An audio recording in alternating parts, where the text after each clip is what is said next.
Vēsturē ir tā, ka idejas un vispār mācības ar laiku nekļūst tīrākas, bet viņas apsūno, aizaug ar visādiem ērkšķiem un dažiem un krūmiem, un beigās vairs nav, tas dārziņš vairs nav ieraugāms, un kur tās puķis un kur tie augļi. Un tādiem žēl ir caur vēsturei noticis arī ar luterāņu baznīcu caur šiem te sarežģītajiem laikiem, kur nāca racionālisms pāri vēsturē, un tad nāca dažādi revolūciju laiki un dažādi sijāšanu laiki, mums te komunistu laiks, kur tā baznīca tiek ietekmēta un mainīta, un līdz ar to tās sākotnējās idejas kaut kur paliek aizmugurē.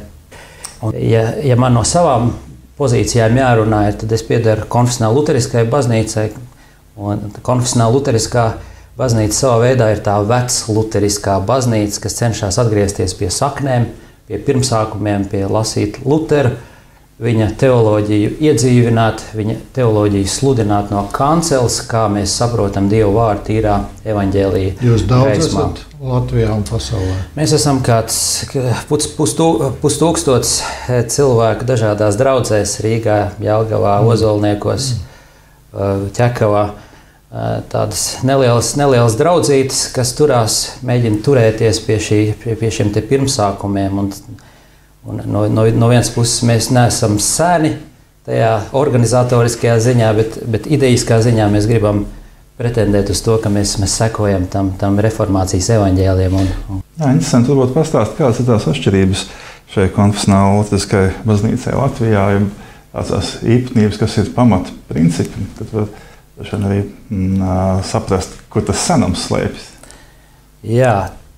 Mēs jau pagājušajā reizē, ja jūs atceraties, pieminējām to konfesionālismu laikmeta sākumu. Konfesionālisms, tas ir konfesija, tas no latīņu valodas confessio ir ticības apliecināšana. Atceraties, Luters apliecināja Wormsā, Luters apliecināja Augsburgā šo ticību, un mēs saucamies par konfesionāliem luterāņiem, jo mēs ticam, ka ticības apliecībai ir tas sargājošais, uzturošais, tā ir tā labā tradīcija. Ne katoliskā izpratnē, kur tradīcija ir lielo burti un tradīcija ir jauna atklāsme, kur viņi dod klāt ar vien jaunas lietas, bet tā labā tradīcija ir tur, kur kristieši caur laikiem, piemēram, apustuļu ticības apliecība, Nīkais ticības apliecība, Atanāzija ticības apliecība, Augsburgas ticības apliecība, tās ir tādi kristīgās ticības pamata apliecinājumi, kur tā centrālā vēsts vai tā esence no Bībeles ir izcelta laukā un pateikta, tā ir tā rakstu patiesība. Mēs pieturamies pie tā, tāpēc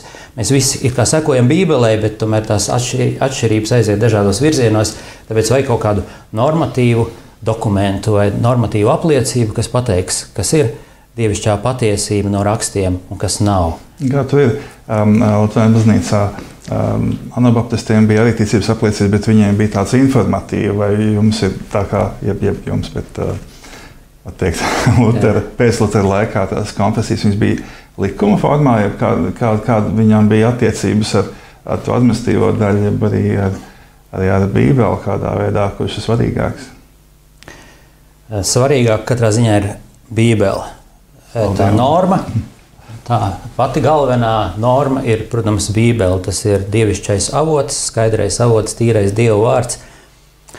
Bet, lai pateiktu, izstrīdētu tos strīdus, kas izceļās no svētiem rakstiem, jo dažādas interpretācijas rodās. Tev ir jāpieņem lēmums, kas tad ir tā rakstu patiesība. Un tai ziņā nāk palīgā šīs te ticības apliecības, kas pasaka, piemēram, ka attiecībā uz taisnošanas mācību mēs sakam, ka mēs esam taisnoti ar Kristus taisnību, ticībā, pieķeroties šai taisnībai, nevis tai taisnībai, kas ir pašā cilvēkā un ko mēs paši izveidojam ar savu dzīvi, bet vēršot acis uz Kristu un pieņemot viņa taisnību kā savējo, ka tā ir tā pestīšanas vēsts. Un šādu te ticības apliecinājumu vajag pierakstīt. Mēs ticam tā un tā, un mēs noraidām tādas mācības, kas nepiekrīt tam, piemēram, ka katoļi saka, ka viņiem žēlstības iegūšana, tas ir process, tas ir kā kāpšana, paši kopā sadarbojoties ar Dievu debesīs, un tu sagādā pats sev taisnību, un tev jāpierāda ar labiem darbiem un ar savu taisnību, un ka tā ir tā glābjošā taisnība. Šādas te atšķirības viņas prasās, lai viņas paskaidrotu un lai viņas nodefinētu. Un tieši ticības apliecības, kā piemēram Augsburgas ticības apliecība, to dara. Viņa nodefinē virknē jautājumu šos te attieksmi, piemēram, pret klosteriem, pret sakramentiem, pret kristīgo brīvību un tā tālāk. Visas šīs te lietas tiek nodefinētas. Un viņas ir tā kā rakstu paskaidrojums, tā kā vadlīnijas, bet viņas ir tādas saistošas tai ziņā, ka, ja tu atkāpies no viņām, tas nozīmē, ka tu māci kādu citu rakstu interpretāciju. Un tur ir uzreiz jāsāk noskaidrot attiecības. Viņam ir normatīvs raksturs, ja? Viņam ir normatīvs raksturs, jā. Un Luterāņu baznīcā caur laikiem ir tā, ka mācītājs, kas sāk sludināt, viņš zvēr ne tikai rakstiem sekot, bet arī ticības apliecībām, kā pareizam svēto rakstu skaidrojumam. Un tai ziņā tas ir tas saistošais moments, ko vēl šodien Luterāņu baznīcā visi saista sevi, bet mēs praksē redzam, ka tā atkāpšanās ir uz visām iespējamām pusēm un tur tiek pārkāpti šie tie principi. Un arī tās mūsu ticības apliecības.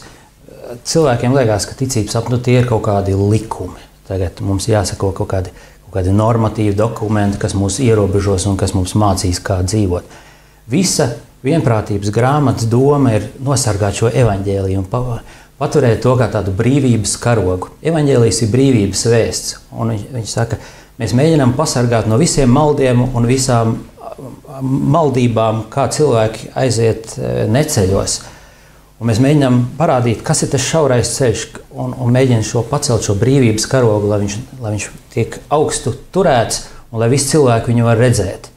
Un tā varbūt ir viena lieta, ar ko mēs gribam atšķirties un būt skaidra evaņģēlija baznīca. Mēs gribam, lai no mūsu kancelēm skanētu tas tīrais evaņģēlijs, lai cilvēki var dzirdēt to piedošanas vēsti atkal un atkal, lai viņi netiek apgrūtināti, viņu sirdsapziņas netiek apgrūtināts ar jauniem pienākumiem un neizpildāmām nastām kaut kādām.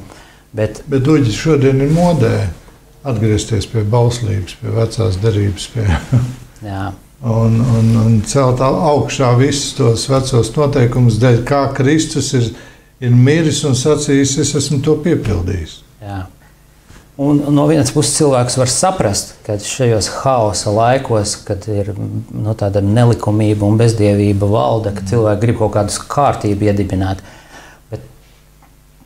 Bet mēs tomēr ticam, ka tikai tur, kur cilvēki izšķirs starp bauslību un evaņģēliju, kur viņi zina, ka bauslība nav glābjoša vēsts. Bauslība ir vajadzīga, bauslība ir Dieva likums. Bauslība prasa no mums mīlēt Dievu un mīlēt savu tuvāko, un tas ir vissvētākais likums, un tas ir piepildījums. Bet kurš no mums var izpildīt to svēto likumu, kas ir tik augsts un mūsu prasībām tik nepiepildāms? Tāpēc mums ir Kristus vajadzīgs, kurš mums piepilda šo te bauslību un kurš mums atbrīvo sirdi, un ka mēs spējam mācīties piepildīt patiesi šo te mīlestību uz Dievu un mīlestību uz tuvāko.